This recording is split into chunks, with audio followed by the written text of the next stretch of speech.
Hi, everybody. Welcome in. Happy Monday. I am so super excited for tonight.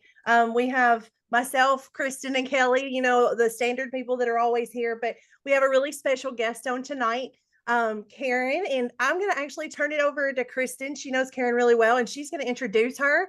Tonight, we are talking about PCOS and the drops and even some medications that are involved with PCOS. So, Kristen, I'm going to turn it over to you.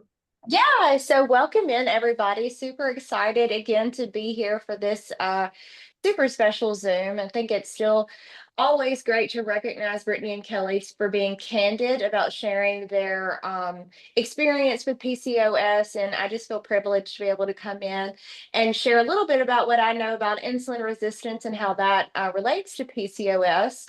And then we have our special guest tonight, which is Dr. Karen Grisham. She is on our Wellness Council, and she is a world of knowledge when it comes to medication, obviously, because she is a doctor of pharmacy. And she is going to talk a little bit about the different medications that people use when they are diagnosed with PCOS and the side effects that tag along, we know, with medication. And sometimes those aren't desired, right? You get put on them and then all these other things happened. And then Karen is a huge believer in our slenderized drop in our slenderized system. And I think she's just going to do a little like comparison, contrasting on medications and the drops. And I always like to touch that we don't heal, treat, cure, diagnose anything here. We just like to give tools to help people. And we certainly don't tell people to come off their medicine. So she's just going to talk about her experience and what she knows in relations to medicine and how it relates to people with PCOS. So with no further ado, I'm going to bring Dr. Karen Grisham on to take this Zoom away for us. Karen, are Okay. you there? Yes. Can you hear me? Okay. The first thing I want to talk about a little bit is because I don't know what y'all all have discussed about PCOS, but one of the main problems with PCOS is androgens. And androgens are a group of steroid hormones, and they're derived from cholesterol. But your body needs them. Your primary androgen is testosterone, and also DHT, which is dihydroxy testosterone. In a male, this helps with the development of the male sexual reproductive organs, their facial hair, going into puberty. In women, in females, it is also produced in the ovaries and the adrenal glands. And while it's present in females, there's not as much. But they play the most important role in when you start going through puberty, developing pubic hair and hair under your arms and your bone health. Those are necessary for all those things to happen. But sometimes you have an excess of the DHT, which is the dihydrotestosterone, and it causes a lot of trouble when you have a lot of it. In males, what happens is it overgrows their prostate gland, and it also leads to baldness on the scalp. That is where it comes in with females too. When you have high androgen levels, it prevents your ovaries from producing or releasing eggs. And this normally happens with regular menstrual cycles. But if you have an increase in the DHT, you have a lack of the egg being released from the follicle sac. And a follicle sac actually when you're born, you have thousands of follicles if you're a female. They are in your ovaries, and they are little fluid-filled sacs. With normal hormone balance, what happens is that the egg matures during your cycle because of normal hormones, and then it breaks open and releases the egg. In PCOS, sometimes what happens is they don't mature the egg, so it's not released. And that egg sac or that follicle sac is too big to go through the fallopian tubes. Problem is, when you have the excess of the follicle sacs, they stimulate your body to produce more testosterone, which can be a problem. When you are diagnosed with PCOS, you usually are diagnosed with one of two of three things. One of them is either, well, you normally have irregular cycles, you're either bleeding too much or you're not bleeding at all. And there's a lot of people that have too much bleeding is one of the problems. There's also an increase in the androgens that are inside your body. And this also includes excess body hair, thinning of your hair on your scalp, and you have too much testosterone in your bloodstream. Types of PCOS. The main type of PCOS that most people have is insulin resistance PCOS. And what happens is your body produces too much insulin. And insulin is an important hormone to process your sugar in your body, making it go into your cells by connecting with the glucose. But what happens when somebody's insulin resistance, they have a lower sensitivity to insulin to process their glucose. Their body adjusts by making more insulin. This also happens when the body has too much cortisol levels due to chronic stress.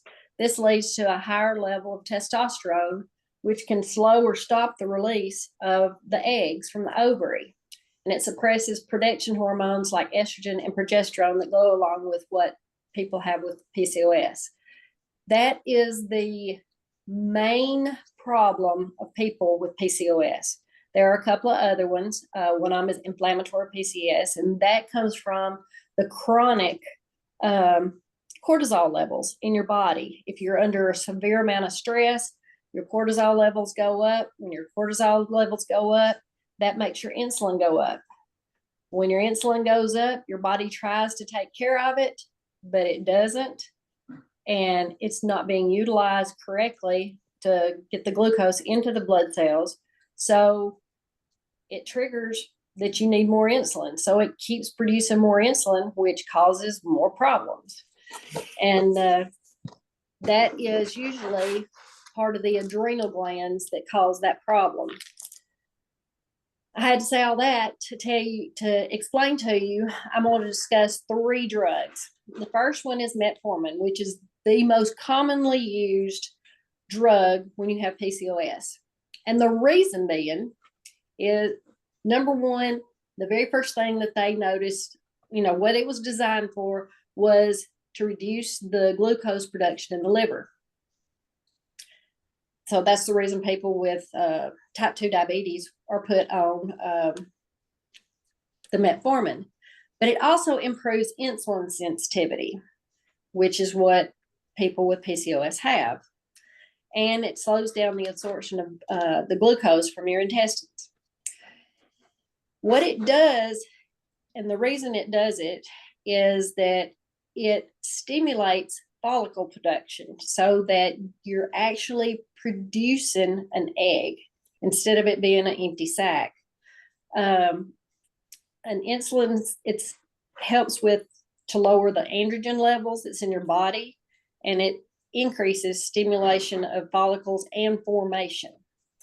The problem with metformin is it has lots of side effects. Nausea, vomiting, weakness, excessive gas. You can get lactic acidosis and diarrhea. Over 50% of the people that take metformin have diarrhea. The reason it causes diarrhea is it changes the gut microbiome. It increases bile acid in the intestines, and it increases your serotonin levels, and it disrupts the histamines in your gut, which is all natural things that you need to have there. the drug interactions, people that are on metformin that don't realize that they need to watch for is if you are having a test run that requires an IVP dye. Yeah. You have to be off of the drug 2 days before and 2 days after because it can cause toxicity to your liver. It can cause hypoglycemia, which is, makes your blood sugar go down, gives you the shakes and makes you feel weak and all that kind of stuff. When metformin very first came out, it was under the name of glucophage. And one of the things that we had to counsel patients for, and people didn't realize it, okay, it was made for diabetes, but they found out that women between 35 and 55 had a higher risk of getting pregnant. So we had to warn women, especially newly diagnosed type 2 diabetes, make sure you use some kind of birth control because you may get pregnant. If you've never been pregnant, or if you had your kids early and you're not wanting any more, you may get pregnant. And the reason being is because it stimulates follicle suppression. My daughter does not have PCOS, but she had an infertility problem. And one of the first things they did was put her on metformin, and it caused all kinds of problems. The second drug I'm going to talk about is spironolactone. This is was designed as a diuretic. That's what it was designed for. But they found out that the way it works is it binds the receptor sites where the androgens are placed. So what it does is it's an androgen blocker at the receptor site. So it's also used commonly for feminizing hormone treatments. It helps with hair loss. The only people that really need to watch it, that don't need to take it, are people that's got Addison's disease, people with elevated potassium levels, because it is a potassium sparing diuretic, and that's what it does. It can make you lose a lot of sodium, however, if you are taking the spironolactone. Side effects with this drug are decreased heart rate, muscle weakness, shortness of breath. This is one of the drugs that they tell you, make sure you're using a sunscreen when you go out in the sun, because you will be UV sensitive. There's a possibility of tumor production. And if men take it, it causes gynecomastia, which is it produces breast enlargement in men. So that was one of the reasons why they stopped using it in men as much, because they did have that side effect. A side note is this drug is banned as a performance enhancing drug. And the reason being is because it potentially masks agents that for other prohibited substances. The natural resources which you can use to inhibit the enzyme that converts the testosterone to the DHT, and which I really got excited when I read this, was the reishi mushroom. So if you're not, if you have PCOS and you're not taking the MOA, this is a great drug to add on to see if it would help you. Spearmint tea, saw palmetto, coconut oil, and turmeric. Those are all things that would help to block those enzymes from turning it from the testosterone to the DHT. Pumpkin seeds are also another great source of enzyme blocking for that one. The other drug that I'm going to discuss is finasteride. Finasteride was originally used for men, and that was the only thing that they used it for. it converts testosterone. It inhibits the enzyme, so you don't produce the enzyme that converts the testosterone to the DHT. And they used it starting out mainly for people that had enlarged prostates. So, but they found that by blocking the enzyme, that it also helped with hair loss in women. So they started using it for hair loss in women. The problem with the finasteride is it can cause birth defects in babies. So it's not recommended to use the drug if you're in childbearing age. Well, that kind of is, I mean, that's crazy. So if you have had a hysterectomy or you've had your tubes tied and you're still having hair loss, then this could be a drug that you could use. You could add that one on, and that would not be a problem. In the pharmacy setting, when we dispensed finasteride, it was recommended for us to wear gloves because touching the drug could block the testosterone. So it can mess your hormones up just by touching the drug.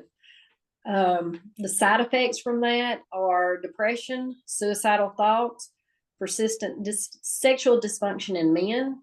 It also can produce gynecomastia, which is the enlarging of the breast in men. And it also has an impact on cognitive function, which can lead to dementia. So that's not a good drug to take. Supplements that can help you with hair growth are zinc, magnesium. Spearmint tea was a big one that I found, but you have to drink it twice a day for at least 30 days for it to help with the hair loss. And it's also banned as a performance enhancing drug due to the fact that it can mask steroid abuse. So the drugs that they use for PCOS a lot of times are dangerous. They do cause a lot of problems and a lot of side effects. A natural source such as the drops is a much better option because it's going to get your cortisol levels down, which in turn is going to get your insulin levels down, and it's going to help out a whole lot. The drops are going to help you with your mood because the PCOS, I mean, you just have lots of mood swings, and it makes you feel bad. It makes you gain weight, and you put all that together, and one of the worst things you can experience is depression, and that's not a place to go. But if you have PCOS, one of the best things you can add to it is the MOA because it has so many of the superfoods that can help with getting rid of some of the side effects and some of the problems of the PCOS. Yeah, that was phenomenal. Yeah. I actually want to ask you a couple questions if that's okay. Okay, yeah. Or talk a little about it. So I'm gonna give me just a second. I'm gonna pin Kelly up here too. Kelly, if you want to unmute, let's just have a chat. So when I was on metformin for so long, I had so many side effects. And you talked about blood sugar. Mine was bottoming out and causing me to have seizures. I was seizing. And nobody recognized that it was from the metformin in my blood sugar until I met Dr. Strand, our chief medical doctor here. That's how amazing it's been. So I have a lot of questions when people come that are on diabetic medication, whether it's metformin or whatever, and then they add the drops and their blood sugar bottoms out. So what do you recommend in that setting? I would continue to take the drops and work with your doctor. We'll never tell you to stop taking medication. Work with your doctor to see if you can lower your dose of the metformin. Watch your blood sugar. Make sure you keep something on hand like raisins. They do have a glucose gel that you can take, but it's usually it tastes really bad. But orange juice, something to get your blood sugar back up. You usually get a very jittery, shake it all over type Cold reaction. sweats. Yes. And that once you've had one, you kind of start noticing what it is before it gets too low. But I recommend, especially if people for diabetes that are taking the drops, I always recommend for the first 2 months, a solid 2 months, to check your blood sugar 4 times a day. It may be inconvenient, but it's going to let you know, is my blood sugar dropping early in the morning? Is it dropping in the middle of the night? When, just 4 times a day will let you know, usually, like, especially 2 hours after you eat, because the food is going to increase your blood sugar, which is good, but it's going to bottom out in about 2 hours. So that's the reason you want to check it about 2 hours after you eat. First thing in the morning, and then 2 hours after you eat is usually the best time to check it. Perfect. Kelly, do you have anything? In working with my doctor, I had to review the drops before I started them, and I started them the end of August. When I went in September for my appointment, she like halved my dose, and then in December when I went back, she took me off of them. So I worked with my physician, kind of stepping down from that, and the drops have since replaced that. Yes. It's kind of where I was. 2,500 milligrams of metformin is gone, and Same. the side effects are gone. Same. 2,500. Yeah. So when you say, like, my doctor's taking me off my medication because these drops are helping to, balance out my body and my levels and all of that, nobody says, but listen to those side effects she said that I no longer have. Like, right. That's insane to me. So, and then I know somebody in the chat had said, their migraines are better. They're just feeling better all the way around. Do you have anything you want to add on just how the drops help us so much? I know you said the insulin sensitivity, and we talked about that last week. Big one is the insulin sensitivity with the drops, because it helps with, it just makes your body more sensitive to the insulin that you've got. So your body doesn't in turn try to make more insulin, because when you get so much insulin on board, that's when you start having the problems. Yeah. And I can see that. So, it's really become an epidemic in my mind, the amount of people we're seeing come with PCOS. And I just, every day I meet somebody new that has PCOS. So you feel like that the drops is a good place to start? Yes, Okay. I do. They're actually a better place to start than the medications, but the people usually don't notice that they have PCOS until they have irregular cycles. And that's one, that's one of the things that you need to, when you do go to the doctor, the OBGYN, that's one of the first things that you need to say, okay, are my periods too long, or are my periods, I'm not having periods at all? Because it can go either way. It's not, and everybody's body is different. So it takes several different tests, blood tests, the ultrasounds and the ultrasound. Yes, Yep. And the intravaginal ultrasounds are actually better at looking at the follicle, whether you've got follicles. If they're too big, sometimes they have to go in and blow your tubes out with the dye. And that is because sometimes the follicles are so large they can't pass into the uterus. So I have a question, kind of a little off topic, not drops related, but the follicles are what form cysts. Is that correct? yes, Ones that we don't discharge, that we Yes. don't, okay. I It thought is. so. So And that it- can help with the cyst production as well if we're correct. Yeah. Correct. The follicle actually, when your hormones are in balance and they're right, that's what will produce the egg inside that follicle, and then it's released. Well, if the egg is not formed right, then that follicle could just possibly just keep getting bigger and bigger, causing like marbles through a tube, Yeah. they sit there. So, and They can also, they end up causing more testosterone, which turns around and causes that big cycle of problems. Yeah. Kelly, did you have something? they can also keep getting bigger and bigger. Yes. And so if you're having one-sided pelvic pain, I'd definitely get it checked out, because they can get bigger than your ovaries and cause your tube to twist and cause you to lose ovaries.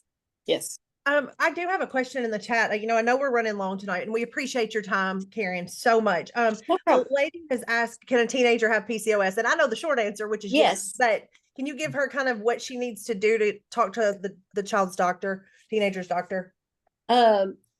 You don't really notice it until you start your cycle. And now my sister had PCOS, still has PCOS, but her problem was she was 16 years old and she had never started her periods. She was having pain, and they immediately put her on birth control pills just to make her start her cycles. And that relieved some of it, but she was in the hospital several times because of all of the cysts that she had gathered. They also told her that she would never be able to have children. But they started doing some hormones studies on her, and they had to increase her progesterone levels in order for her to even start, her cycles. So, and she has 3 children now. So, there is hope for people that are wanting to have children. But you need a good OBGYN that's willing to work with you and do the studies and find out if it's hormone related or, what the problem is. We have one more question, and then we'll close out. And guys, we can have Karen back on. We will even take some questions off to the side, maybe in Level Up Life or Partner Code Nation, and you guys can, we'll have Karen back on. But there's a lady that has regular cycles but has all the other symptoms and the excess weight. Could she possibly still not be ovulating? And yeah, go ahead. That's definitely a possibility. One of the things that they tell you to check is your temperature, because if your temperature is too high, then you may not be ovulating correctly. There's so many different little things in there that causes infertility that but the majority of the time, with PCOS, it's that you're not producing an egg correctly, and that's the reason that they do use the metformin. I have one more thing. Sorry, I'm learning here too, guys. I feel like, and I know we can't really say what the root cause of all of it is, but all my problems started. I was at a young age. I had very heavy cycles, and they put me on birth control at 14 years old to control my cycles. In my mind, and you can speak to this, but in my mind, it doesn't seem like it's very healthy to tell a 14-year-old's body, you're pregnant, because that's what birth control does, isn't it? Yeah. So that it doesn't. Yeah. So yes, in a way it does. It keeps the hormone levels so that it thinks you're pregnant, so that you're not producing eggs right. It also makes it so that the lining of your uterus doesn't get enriched, so that you have implantation. So it works in 2 different ways. But yes, it's, and people, a lot of times when they are put on birth control pill at a very early age, they'll say, okay, you're probably going to have a hard time getting pregnant for the first at least 6 months to a year. And that's because your body has to get back to its regular, what's going on, and its regular hormones. And a lot of times that people with PCOS that get off the birth control pills, if they're on birth control pills, they will have a period where they're not fertile. Yeah.